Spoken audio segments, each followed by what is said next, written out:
Le tapis de course est l'appareil cardio par excellence. Il va vous permettre de muscler le dessus de vos cuisses et de pouvoir sculpter l'arrière de vos jambes jusqu'aux fesses. La bonne position que je vous invite à adopter, c'est d'être bien droit, le regard bien à l'horizontale, puisque vous allez avoir tendance à regarder l'appareil, et là c'est très mauvais pour les cervicales. Donc on se redresse. Attention, vous allez avoir tendance également à vous rapprocher de l'appareil pour être sûr de ne pas tomber en arrière. Très mauvais puisque vous n'allez pas pouvoir monter les genoux correctement. Vous allez également avoir tendance à vous placer à l'arrière du tapis, ce qui va vous obliger à faire des toutes petites foulées et très rapides.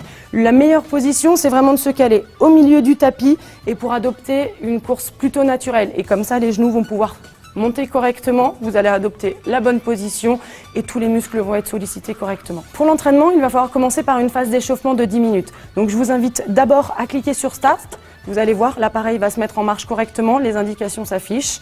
Donc là, on laisse le tapis rouler tranquillement. Pour trouver la bonne position au milieu du tapis et commencer à avoir certaines sensations, surtout au niveau des pieds. Et donc là, je vous invite à augmenter l'intensité et vous allez voir, le tapis va commencer à accélérer progressivement.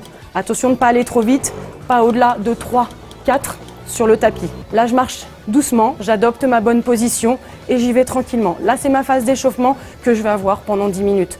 Ensuite, pour accélérer et justement commencer à perdre du poids, il va falloir que j'augmente un petit peu plus et que je rentre dans la phase de course. Et donc là, je vais pouvoir augmenter à peu près à 6 km/h. Et là, j'y suis. Si vous êtes bien, on continue comme ça. Si vous vous sentez capable de pouvoir augmenter la vitesse, j'augmente encore un petit peu plus. Et là, ça va commencer à travailler beaucoup plus sérieusement. Et si vous voulez solliciter beaucoup plus les cuisses, là, on va pouvoir monter le tapis et donc augmenter l'inclinaison.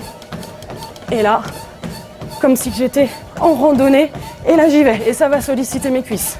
Et on y va. Attention, ça c'est pendant une vingtaine de minutes, surtout quand on commence la course à pied.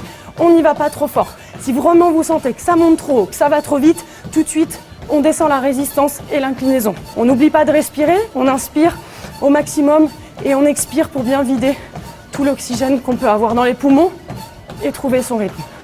Ensuite, à la fin, on n'oublie pas de tout redescendre.